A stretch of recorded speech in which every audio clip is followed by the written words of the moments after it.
अस्सलाम वालेकुम ख़वातीन व हज़रात, मैं हूं Hammad Ahmed Khan. Welcome to legal talks.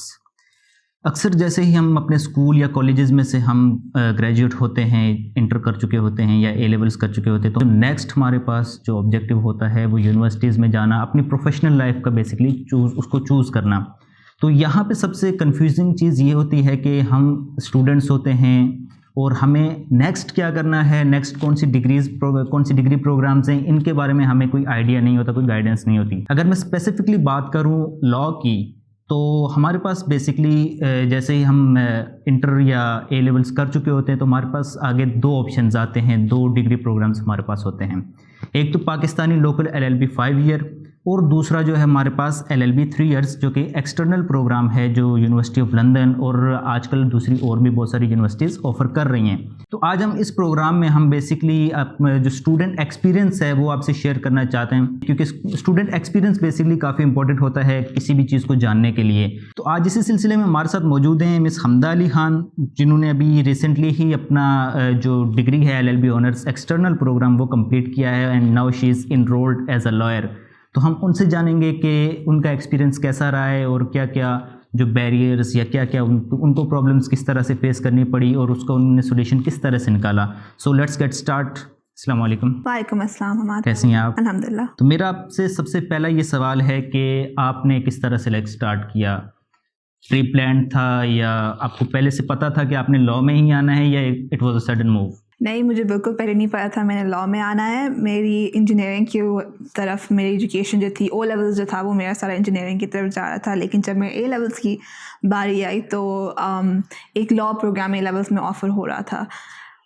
मैंने वो सब्जेक्ट चूज़ किया। When I started studying law then I realised my love and my interest for law. Politics में शुरू से इंटरेस्ट था, हाउ थिंग्स वर्क, मुल्क कैसे चलता है, इन चीज़ों में ऑलरेडी इंटरेस्ट था। जब मैंने लॉ पढ़ा तो that is when I realize कि this is what I want to do, this is my calling.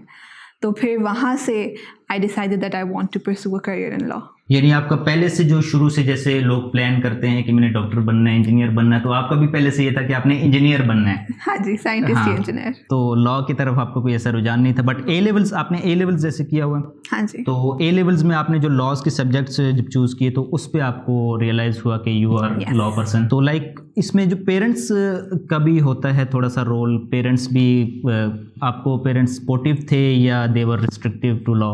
नहीं, अल्हम्दुलिल्लाह, क्योंकि मुझसे बड़े बहन भाई हैं तो जब तक मेरे तक पहुँचे थे तो सारे एक्सपेरिमेंट्स हो चुके थे। तो मुझे जो है वो हमेशा लिबरल उनने एक माहौल में रखा है कि मुझे ये लिबर्टी दी है कि मैं कोई भी अपना करना चाहती हूँ, जो करना चाहती हूँ कर रही हूँ। तो तब से लेकर अभी तक अल्हम्दुलिल्लाह सारे डिसीजंस जो हैं वो मैंने जो मैं चाह रही थी, जिस तरह से मैं चाह रही थी। Again of course you talk to your parents, they give you suggestions, they tell you ये भी कंसिडर कर लो। तो वो तो ऑफ कोर्स दे वांटेड कि लॉ में तो कोई नहीं चाहता कि लॉ में उनकी बेटी जाए या उनका कोई बच्चा जाए लॉ में। इसकी क्या रीज़न है? बहुत सारी रीजंस होती हैं, आपके सिलसिले में क्या रीज़न हो सकती है? मेरे ख्याल में रीज़न सिर्फ एक ही है, अवेयरनेस नहीं है, कम्युनिकेशन नहीं है and bad publicity. That's all it is. क्योंकि the profession itself is a very good profession and I am glad that I chose law. इस प्रोफेशन में आने के बाद कोई रिग्रेट नहीं रहता कि हम डॉक्टर नहीं बने, इंजीनियर नहीं बने? Absolutely not. थोड़ा सा भी रिग्रेट नहीं है and I'm actually very glad that my parents have supported me till now, alhamdulillah. तो आप थोड़ा सा अपना जो आपका जो एजुकेशन बैकग्राउंड है कि वो किस तरह से आपकी स्कूलिंग हुई, ज़रा सा वो भी शेयर कर दें हमारे साथ। मेरी स्कूलिंग काफ़ी डिफरेंट स्कूल में हुई है क्योंकि हमने काफ़ी ट्रैवल किया है, तो कभी भी मैंने एक जगह पे काफ़ी ज़्यादा नहीं पढ़ा। मैंने पहले अपना ओ लेवल्स किया, आधा सखर से आधा कराची से, और फिर मैंने अपना ए लेवल्स कराची से किया है और अब मैंने अपनी डिग्री भी कराची से ही की है। तो ओ लेवल्स के अंदर मेरे यही साइंसेस सब्जेक्ट्स थे, कंप्यूटर साइंस की तरफ ज़्यादा था, आई डेंट हैव बायोलॉजी, लेकिन बाकी सब मेरे साइंसेस सब्जेक्ट्स थे। उसके बाद जो है ए लेवल्स के अंदर I had sociology, maths and law, which is a combination not a lot of people choose. मतलब मेरी यूनिवर्सिटी में सिर्फ एक मैं ही थी जिसके पास ये कॉम्बिनेशन था।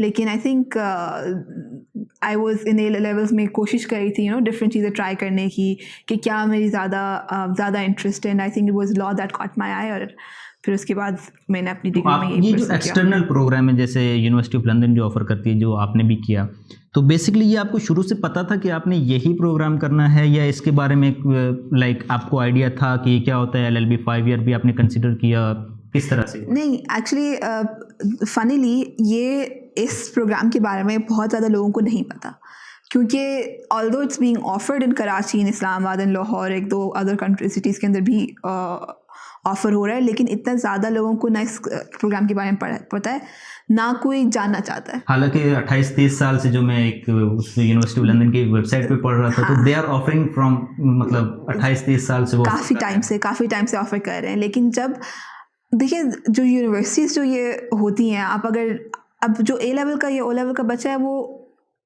कम तादाद में, ज़्यादा तादाद में इंटर का बच्चा है। जो ये यूनिवर्सिटीज़ हैं, जो टीचिंग सेंटर्स हैं, जो करवाते हैं ये डिग्री, जो पाकिस्तान में टीचिंग सेंटर्स हैं, वो अपना एम जो है वो A लेवल के बच्चे की तरफ रखते हैं। तो A लेवल के बच्चे को ज़्यादा अंदाज़ा होता है कि ये ऑप्शन है। इंटर के बच्चे को इतना अंदाज़ा नहीं होता ये ऑप्शन है। और इंटर के लिए अब जो है ये सर्टेची रूट के थ्रू जो है अब एडमिशन्स होना शुरू हो गए हैं, and it is made it a lot easier for them to get this degree now. तो अब आई एम होपिंग कि आहिस्ता आहिस्ता जो है अवेयरनेस भी इसकी बढ़ेगी, and people will start coming towards this. अच्छा, बहुत सारे लोगों के जहन में मतलब कुछ चीज़ें होती हैं कि आई थिंक लाइक ये प्रोग्राम शायद बना ही A लेवल्स वालों के लिए है, या इस तरह का एक जो लाइक मेंटेलिटी लोगों की बनी हुई है, जो आपने बताया गया है, जो चीज़ दूसरे लोगों से उनको सुनने को मिलता है, तो इंटरमीडिएट के भी स्टूडेंट्स कर रहे हैं, तो आप क्या डिफरेंस देखती हैं? कोई उसमें फुटिंग का कोई डिफरेंस है या नहीं? थोड़ा सा डिफरेंस ये होता है कि क्योंकि A लेवल और O लेवल का बच्चा उसी सिस्टम में पढ़ रहा है शुरू से, तो वो उस सिस्टम के ज़्यादा जो है ना यूज टू होता है।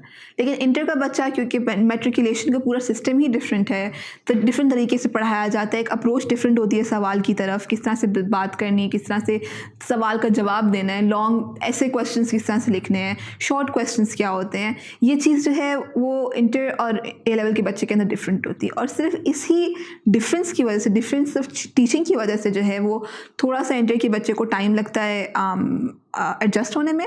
लेकिन उसके लिए what university of London does is कि उसने एक सर्टेची प्रोग्राम रखा हुआ है, जिसके अंदर आप एक ही चीज़ पढ़ रहे होंगे जो उस A लेवल का बच्चा पढ़ रहा होगा, लेकिन आपको एक्स्ट्रा हेल्प दी जाएगी उस तरह के माहौल में एडजस्ट होने के लिए, कि किस तरह से जवाब लिखना है आपने। ऑब्वियसली जो भी माहौल होता है वो काफ़ी मैटर करता है। लाइक अगर हम इंटरमीडिएट के बैकग्राउंड की बात करें, तो वहाँ पे मेरा खुद जो बैकग्राउंड है वो इंटरमीडिएट का ही है, तो वहाँ पे हमें ये सिखाया जाता है कि 5 ईयर याद करने, ये क्वेश्चंस याद करने, इतना लंबा लिखना है, मार्जिन लगे होने चाहिए एग्जाम में, तो वो हम एक उस तर्ज से चलते हुए हमेशा से आते हैं। बट जब यूनिवर्सिटी ऑफ लंदन के अगर प्रोग्राम में आते हैं, तो वो कहते हैं हेडिंग चाहिए ही नहीं हमें, और बस कंटेंट चाहिए। तो उसमें थोड़ा सा, क्योंकि सिस्टम का जब चेंज आता है, तो उसमें थोड़ा सा हमें प्रॉब्लम फेस ऑब्वियसली करनी पड़ती है। यही बात है जो अब जितने मेरे जूनियर्स होते थे या जिनको मैंने कोई इस तरह से असिस्ट किया है पढ़ाई के अंदर, तो वो सब यही पूछते थे आंसर कितना लंबा होना चाहिए, 4 पेजेस का आंसर लिखा हुआ है।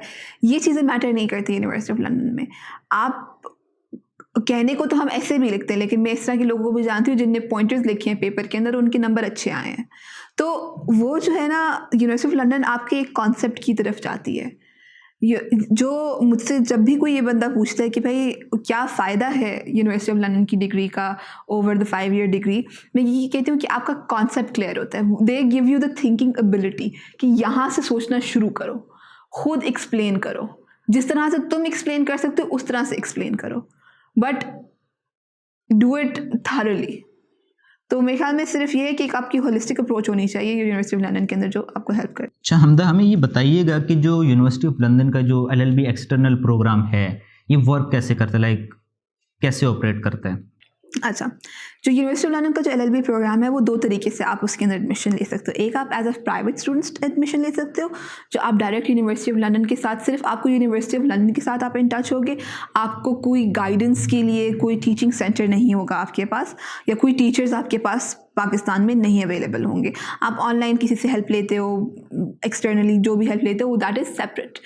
एक, आप प्राइवेट स्टूडेंट अप्लाई कर सकते हो, जो कि a lot of students do, और काफ़ी स्टूडेंट्स जो हैं जिनकी एक अच्छी अंडरस्टैंडिंग है, आपकी लॉ पे अच्छी ग्रिप है या इंग्लिश पे अच्छी ग्रिप है, आप जल्दी पिक कर लेते हो कॉन्सेप्ट, वो लोग प्राइवेटली भी पूरी डिग्रीज करते हैं, क्योंकि आपको सारा का सारा मटेरियल जो है वो यूनिवर्सिटी ऑफ लंदन ने ऑलरेडी प्रोवाइड किया हुआ होता है।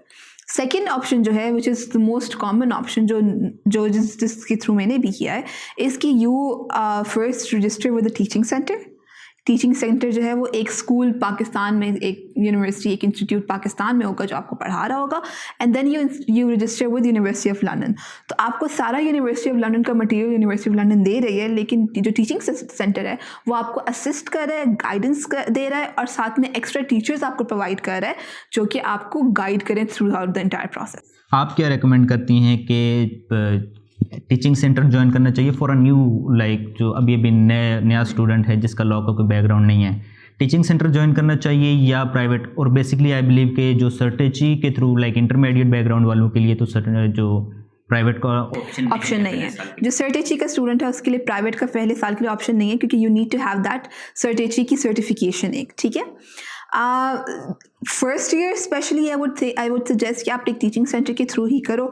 You get to know the processes, आपको पता है किस तरह से इंक्वायरी किस तरह से लॉग करनी है, और कोई पेमेंट इशू हो गया या कोई रजिस्ट्रेशन का इशू हो गया या कोई आपको स्टडी मटेरियल्स जो गिवन है वो यूज़ किस तरह से करने हैं।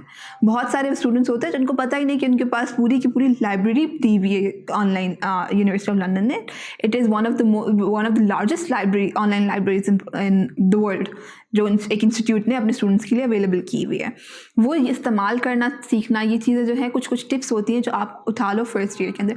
सेकंड ईयर के अंदर देन यू कैन आपको कुछ लग रहा है कुछ सब्जेक्ट्स आसान है जो आप खुद पढ़ सकते हैं, तो there are lot of teaching institutes जो ऑफर करते हैं कि आप सिर्फ 2 सब्जेक्ट्स के साथ हमारे रजिस्टर कर लें या 3 सब्जेक्ट्स रजिस्टर कर लें, जिस तरह से भी what ever the student wants. 1 subject आप प्राइवेटली दे दें, 2 सब्जेक्ट्स प्राइवेटली दे दें, या 4 सब्जेक्ट्स जो है वो आप प्राइवेटली दे दें, या 4 सब्जेक्ट टीचिंग सेंटर के साथ। अच्छा, ये बताइएगा कि जो आपका एडमिशन होता है वो आपको कौन देता है? लाइक आपका एडमिशन टीचिंग सेंटर में होता है या यूनिवर्सिटी में होता है? 2 अलग एडमिशन्स होते हैं। आपका पहले टीचिंग सेंटर में एडमिशन होता है जो कि नॉर्मली सितंबर में और अगस्त में जो है वो इनटेक्स हो रहे होते हैं, और कट ऑफ डेट जो है वो अगस्त सितंबर की होती है। यूनिवर्सिटी ऑफ लंदन का एडमिशन होता है वो आपको सेपरेटली लेना है।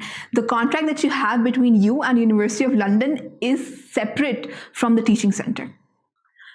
तो नवंबर दिसंबर के अंदर आप एडमिशन लेते हैं टीचिंग सेंटर अपने यूनिवर्सिटी ऑफ लंदन के अंदर, और उसके बाद वहाँ से जो है फिर वो आपकी मॉड्यूल रजिस्ट्रेशन और फिर exam registration university of London से होती है। इसमें बेसिकली जो एग्ज़ाम वगैरह हैं वो किस तरह से कंडक्ट होते हैं? लाइक आपको यूके जाना पड़ता है या यहाँ पर टीचिंग सेंटर लेता है, या किस तरह से इसका क्या सिस्टम होता है?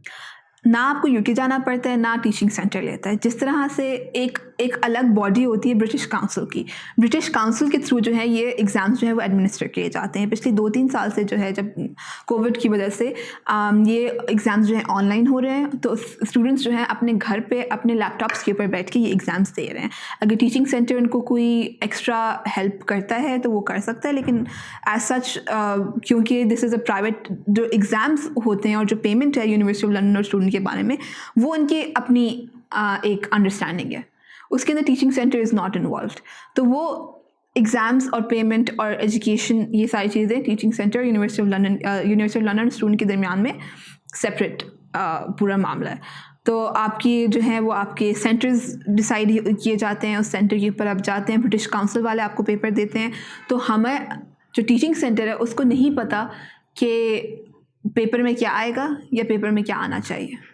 तो इसमें आपके कितने एग्ज़ाम्स होते हैं? लाइक हर साल कितने होते हैं? और इन द होल डिग्री आप कितने मॉड्यूल्स आप पढ़ते हैं? जो एक नॉर्मल डिग्री है जो कि सर्टेची की, जो इंटर के स्टूडेंट के लिए और ए लेवल के स्टूडेंट के लिए तकरीबन सेम ही है। सर्टेची के अंदर सिर्फ आपको एक एक्स्ट्रा सर्टिफिकेशन मिलती है, नाम अलग है, रूट एक ही, वो एक आपके एग्जाम सेम है बिल्कुल।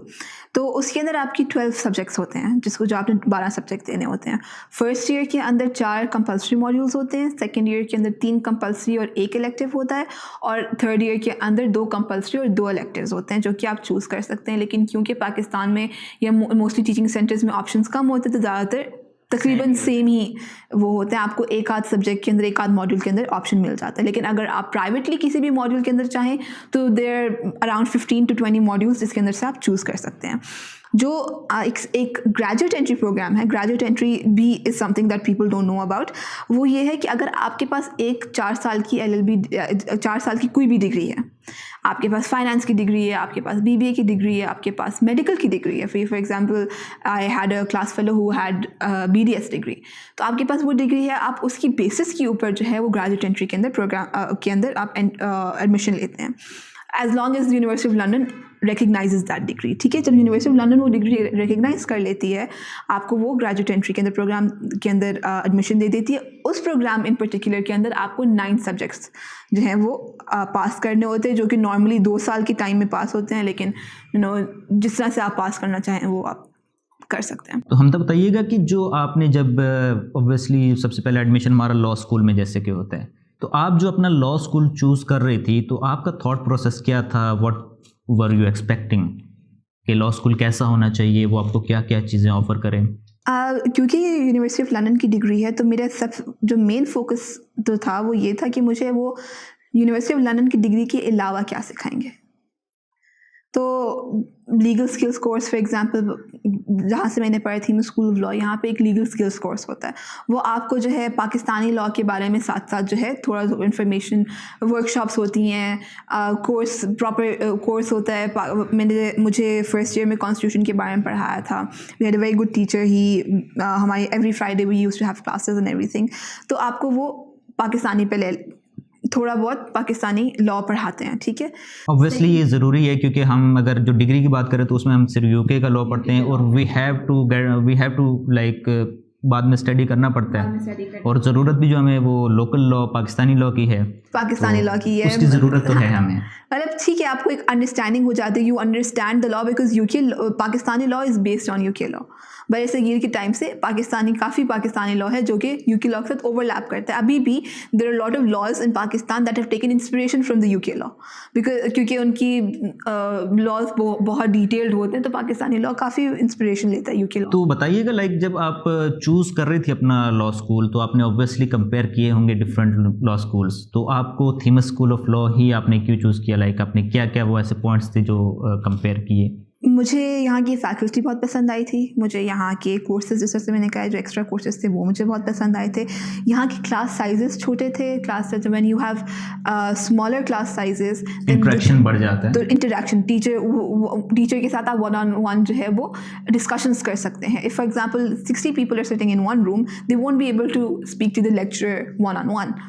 We would normally have 25-30 students at max, but 20 to 25 students sitting in one room. So when after a lecture or during a lecture, when we would try to approach the lecturer would be available. अगर एक class में 20 से 25 बच्चा है, उसमें से 5 बच्चा जो है टीचर से एक सवाल करता है, तो टीचर 5 बच्चे का जवाब दे सकता है, चलो 10 बच्चे का भी जवाब दे सकता है। लेकिन अगर 60 बच्चा है, 60 में से 20 बच्चे का वो जवाब नहीं दे सकता, क्योंकि अगेन जो क्लासेस होती हैं वो हफ्ते में 3 घंटे की क्लास होती है एक सब्जेक्ट की। 3 घंटे की क्लास नॉर्मली 2 पार्ट्स में डिवाइड हुई भी होती है, ताकि आप जो है वो टाइम अच्छे से यूटिलाइज़ करें। 3 घंटे की क्लास के अंदर टाइम ज़ाया होता है, तो 1.5 घंटे के अंदर एक टीचर जो है वो कितने बच्चों से इंटरैक्ट कर सकते हो। और हर 1.5 घंटे के बाद आधे घंटे के लिए टीचर अगर पीछे रुक भी जाता है, आप उस टीचर से बात कर सकते हो। आधे घंटे में टीचर जो है वो ज़्यादा से ज़्यादा 3 से 4 बच्चे से बात कर सकते हैं, 60 में से 10 बच्चे से बात नहीं कर सकता। So for me class sizes was a very important part, कि भाई कम क्लास। तो अगर हम फैकल्टी की बात करें, तो आपके ओपिनियन में कौन सी फैकल्टी बेहतर होती है? लाइक ऑब्वियसली फैकल्टी तो हर फैकल्टी बेहतर है, बट जो प्रोफेशनल्स हैं जो कि प्रैक्टिस कर रहे हैं इन फील्ड, वो बेहतर हैं या ओनली टीचर्स जो हैं वो बेहतर? In our degree, university of London की डिग्री के अंदर it's very important that the people who are teaching are practising lawyers, क्योंकि जो प्रैक्टिसिंग लॉयर है, आपको एक गैप फिल करना है। आपको गैप फिल करना है आपकी एजुकेशन और प्रैक्टिकल लाइफ के दरमियान में। वो गैप जो है वो प्रैक्टिसिंग लॉयर्स ही फिल कर सकते हैं, क्योंकि वो आपको, for example I have a lot of teachers जिनको अगर मैं कोई सवाल करूं तो वो रियल लाइफ एग्जांपल्स से हमें एक चीज़ समझा सकते हैं। वो हमें केसेस दे सकते हैं, वो हमें पाकिस्तान की करंट पॉलिटिकल या लीगल सिचुएशन की बेसिस के ऊपर जो है हमें गाइड कर सकते हैं, और उसकी वो यूज़ करते हुए हमें गाइड करते हैं। वो they draw a side by side comparison between Pakistani law and the university of London, जो भी यूके का लॉ है।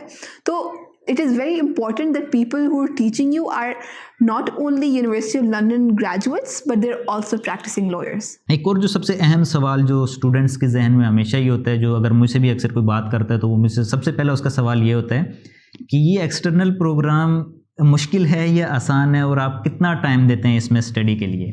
तो यही सवाल मैं आपसे भी पूछूंगा। देखिए, आसान तो कुछ भी नहीं है। You try to study anything, you will have to put in the time and effort, क्योंकि आप पढ़ाई कर ही सीखने के लिए रहे हैं। अगर आप टाइम लगाकर सीखेंगे नहीं तो फिर आप जो भी पढ़ाई कर रहे हो तो उसका कोई फ़ायदा नहीं है। आई वुडंट से कि ये बहुत मुश्किल डिग्री है। इसकी रिक्वायरमेंट्स स्पेशली बहुत आसानी से किसी का स्टूडेंट्स का आपका एडमिशन हो जाता है, बहुत लो रिक्वायरमेंट्स, एंट्री रिक्वायरमेंट्स। लेकिन it is I wouldn't say a challenging degree, लेकिन it does put you to test. वो आपको थोड़ा सा मेहनत करनी पड़ेगी। ऐसा नहीं है कि बस क्लासेस अटेंड किए बगैर जो है वो आप पास हो जाएंगे। For me, I am somebody who studies in the class.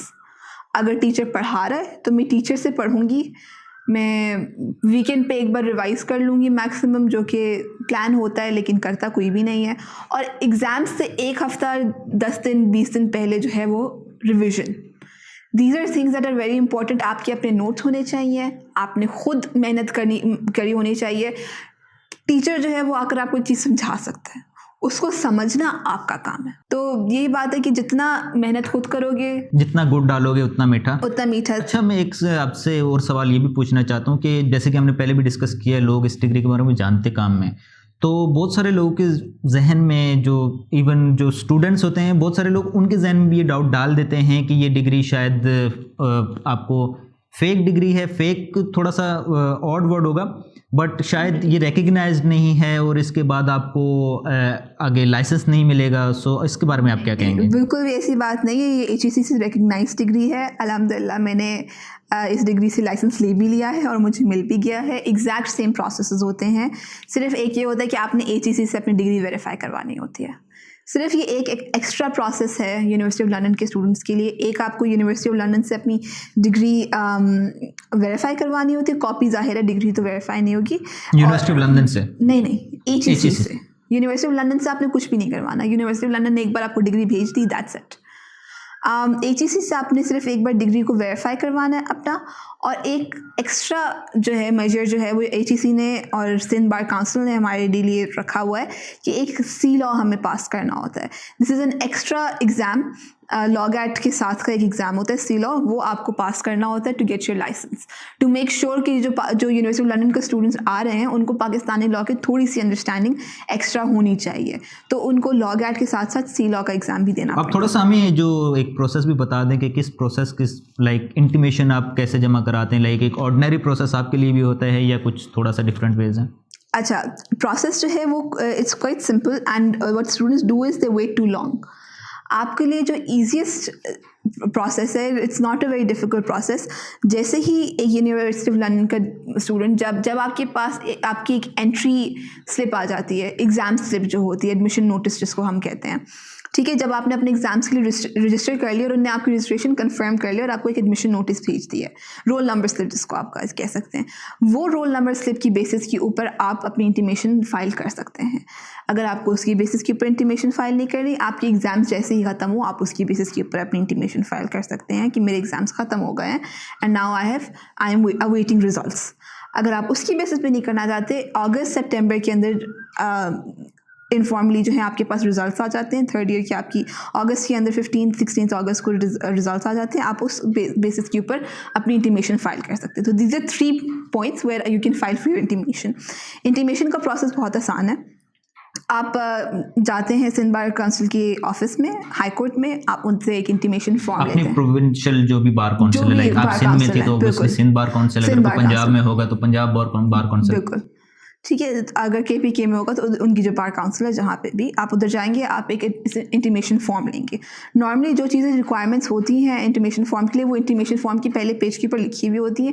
Always read the form at least 2 to 3 times before you start collecting things, ठीक है। आप 2-3 दफ़ा पढ़ लें, आप अपने लिए खुद लिस्ट बना लें कि ये चीज़ें मुझे चाहिए। जो इन चीज़ों के अंदर होता है वो आपका ID कार्ड की कॉपी होगी, आपके एजुकेशनल डॉक्यूमेंट्स की कॉपीज़ होंगी, अटेस्टेड कॉपीज़ होंगी, आपकी डिग्री की वेरीफाइड कॉपी आप या तो उस इंटीमेशन फॉर्म के साथ जमा करा दें, या तो जो 6 महीने का टाइम होता है आप उसमें किसी भी टाइम पे जाकर ये चीज़ें जमा करा सकते हैं। अच्छा, आपके एक्सपीरियंस में अगर कोई ऐसी आपको डिफिकल्टी फेस करनी पड़ी हो, अगर जो आप हाईलाइट करना चाहें इंटीमेशन के अंदर, हाँ, लाइसेंस लेने तक एक सबसे बड़ा मसला ये है कि HEC से जो वेरिफिकेशन वगैरह हैं, कितनी वेरिफिकेशंस चाहिए, कितनी बार वेरिफिकेशंस चाहिए, ये फॉर्म पे नहीं लिखा होता। ये एक बार जब आप सब कुछ जमा करा कर लेकर जाकर देते हैं ऑफिस के अंदर, कहते हैं भाई ये भी मिसिंग है, फिर वो ऑब्जेक्शन लगा कर देते हैं कि भाई ये मिसिंग है, आप ये ले आए, ये मिसिंग है, आप ये ले आए। और बहुत टाइम का आपको बहुत पाबंद होना पड़ता है। कहीं पे बहुत कम जगहों पे ये डेट्स पब्लिश होती हैं कि लास्ट डेट क्या है इंटीमेशन फाइल करने की, क्योंकि बैचेस होते हैं। एक इंटीमेशन फाइल होती है, उसकी बैच होगा कि अब इंटरव्यूज़ की बैचेस होते हैं, हर 3 महीने बाद इंटरव्यूज़ होते हैं। तो आपने अगर वो एक डेट मिस कर दी तो उसके 3 महीने बाद आपका इंटरव्यू होगा। तो ये बहुत इंपॉर्टेंट है कि आप डेट्स के ऊपर नज़र रखिए कि कब आपकी, जब आपने इंटीमेशन फाइल की थी, इसका नेक्स्ट इंटरव्यू का डेट कब आ रही है। अच्छा, तो जब आप फर्स्ट इंटीमेशन फाइल कर देते हैं, उसके बाद आपको अपने रिजल्ट्स और अपनी डिग्री की कॉपी जो है वो जमा करानी होती है उन 6 महीने के दरमियान में। ड्यूरिंग दो 6 मंथ्स आपका जो इंटीमेशन फॉर्म होता है उसके ऊपर आपका जो भी सीनियर है जिसके साथ आप 6 महीने के लिए प्रैक्टिस करेंगे, उसकी सिग्नेचर और उसकी लाइसेंस की कॉपी लगती है। ठीक है, वो जब लाइसेंस की कॉपी, पहले आपने फर्स्ट इंटीमेशन अपनी फ़ाइल कर दी, 6 मंथ्स के दौरान जो भी कुछ मिसिंग है आपने वो फाइल कर दिया, आपने उसके अंदर लॉग ऐड दिया, आपने उस 6 महीने के अंदर सी लॉ दिया। नॉर्मली साल में 3 दफ़ा दोनों पेपर साल में 3 दफ़ा होते हैं। ठीक है, दोनों आपने किए, उसके रिजल्ट्स आपने जमा करा दिए। फिर 6 महीने के बाद एक सेकेंड इंटीमेशन फॉर्म होता है। 2 फॉर्म्स आपने जमा कराने। सेकेंड इंटीमेशन फॉर्म के अंदर जो कुछ आपने फर्स्ट इंटीमेशन फॉर्म के अंदर जमा कराया वो सब कुछ जमा कराना होता है। 2 कैरेक्टर सर्टिफिकेट्स जमा करवाने होते हैं, जो कि अदर देन योर सीनियर आपने 2 कैरेक्टर सर्टिफिकेट्स जमा कराने होते हैं। 2 लोगों से लेके 2 लोगों से, 2 वकीलों से लेके। अच्छा, वकीलों से, और मतलब वकीलों के पास 10 साल का एक्सपीरियंस होना ज़रूरी है। अच्छा, वो आपने 2 कैरेक्टर सर्टिफिकेट्स जमा कराने होते हैं, और उसके साथ साथ आपने 10 केसेस की लिस्ट जमा करानी होती है जिसके ऊपर आपने अपने सीनियर के साथ असिस्ट किया हो। वो इंटीमेशन जमा कराकर आप वो सेकंड इंटीमेशन जमा कराते हैं। उसके बाद आपके इंटरव्यू की कॉल्स होती हैं। इंटरव्यू की कॉल के साथ एक छोटा सा 30 MCQs का टेस्ट होता है आपका। It's very basic. If you pass your law GAT तो आप वो टेस्ट भी प्रॉबेबली पास कर लेंगे, और अगर आपने उन 6 महीने में एक्चुअली प्रैक्टिस की है तो फिर आप वो टेस्ट पास कर ही लेंगे। हाँ, वो बहुत मुश्किल टेस्ट नहीं होता। उसके बाद जो है आपको आपके लाइसेंस, आपके पास आपका एक इंटरव्यू होता है जिसके अंदर वो आपसे 4 से 5 सवाल करते हैं, probably according to the cases that you have had. जो भी आपने जिस भी वो आपसे पूछेंगे आपने किस तरह की प्रैक्टिस की, उसकी बेसिस के ऊपर आपसे क्वेश्चंस करेंगे और 3-4 सवाल करके आपको छोड़ देते हैं। It's a very laid back interview and laid back test, लेकिन again it's necessary for you to pass it. और उसके बाद जो है आपको 1 महीने बाद फॉर्मेलिटी है वो पूरी करनी है, और उसके बाद आपको 1 महीने के बाद आपका लाइसेंस मिल जाता है। तो जैसा हम तो बताइएगा कि आपने क्योंकि लॉ प्रैक्टिस भी किया है और लॉ पढ़ा भी है, तो आपको कोई डिफरेंस नज़र आता है studying and practising? University of London के स्टूडेंट्स को तो काफ़ी ज़्यादा डिफरेंस नज़र आता है, क्योंकि अगेन हमने यूके लॉ पढ़ा हुआ होता है। लेकिन even according to the seminars that we have and the courses जो आपकी एक चलते रहते हैं उनके साथ, उनके रिलेटेड भी काफ़ी डिफरेंस है लीगल प्रैक्टिस के अंदर, लीगल स्टडीज़ के अंदर, especially if you going into litigation. So to all the law students out there, the aspiring lawyers, I would suggest कि आप 3-4 बार कोर्ट का चक्कर लगा कर आएँ, स्पेशली सिटी कोर्ट्स का। डिग्री शुरू करने से पहले, एडमिशन लेने से पहले, ताकि you can decide. Yes, because if you're thinking कि मैं फर्स्ट सेकेंड ईयर के अंदर जाकर चक्कर लगाऊंगा, that's not good enough. If you want to know, सिर्फ आप ना जाए, आप अपने पेरेंट्स को भी लेके कि कोर्ट्स कैसी हैं, उस पर कैसे वर्क होता है, ताकि आप ये ना एक्सपेक्ट कर रहे हो कि ये लाइक ऑब्वियसली हायर लेवल पे होता है। हाई कोर्ट्स हमारे बहुत अच्छे हैं, बट आपने जो सबऑर्डिनेट कोर्ट्स हैं, अपने जो लोअर कोर्ट्स हैं, पहले तो आपने सीखना वहाँ से होता है, प्रैक्टिस वहाँ से करनी होती है, और वहाँ के हालात आपको मद्देनज़र होने चाहिए। और आई वुड ऑल्सो से कि although you should go and visit, और आपको हालात देखने चाहिए, लेकिन हालात से एकदम से इंटिमिडेट होने की भी ज़रूरत नहीं है। Over time, even for women, अल्हम्दुलिल्लाह I have never felt unsafe in courts, क्योंकि जब आपने वो काला कोट पहना हुआ है ना, तो यू आर इक्वल है, एवरीबडी इज़ इक्वल।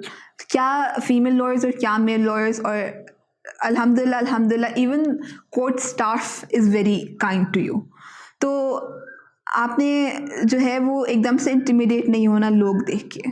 ऑब्वियसली वहाँ पे आप क्या एक्सपेक्ट करेंगे, क्रिमिनल्स भी होंगे, इनोसेंट्स भी होंगे, मतलब सारे लोग होंगे, हर तरह का बंदा। तो आपने सिर्फ ये सोचना है कि हर तरह का बंदा आपको मिलेगा, that's it.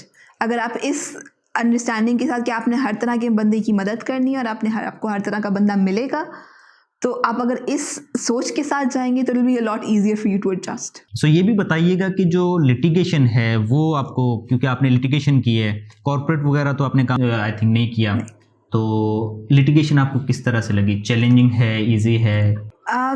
Litigation has its pros and cons. एक चीज़ ये है कि it's never dull. Litigation is never dull. You're always on your toes. You're always looking at new things, different things.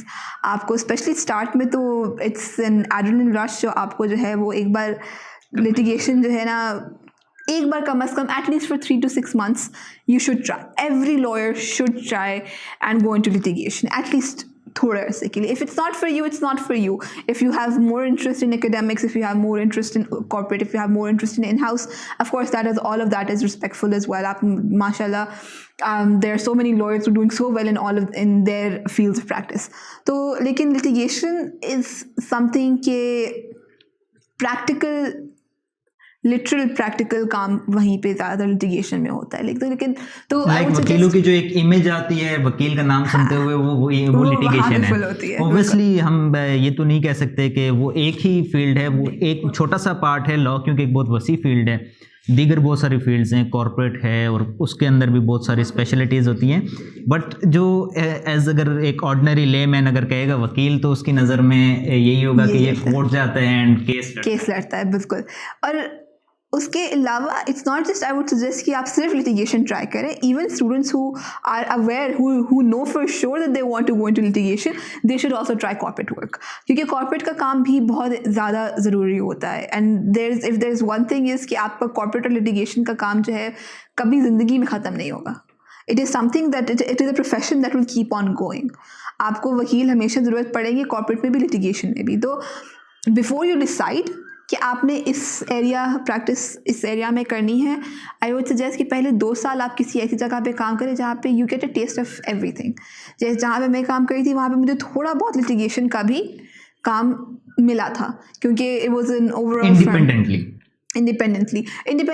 With the law firm, independently. मतलब जो आपको, क्योंकि जो यंग ग्रेजुएट्स होते हैं उनको बहुत कम ही लॉ फर्म मौका देती हैं, बट यू गेट दैट। नहीं, अल्हम्दुलिल्लाह the law firm that I was working at, वहाँ पे मुझे सारे कंप्लीट एक्सपोजर मिला है और मुझे कंप्लीट फ्रीडम मिला है टू प्रैक्टिस। अच्छा, हम तो बताइएगा कि जो कोई भी लॉ स्टूडेंट होता है, जैसे ही वो लॉ में आता है तो उसका एम्बिशन ये होता है, उसका टारगेट ये होता है एक कामयाब वकील बनना।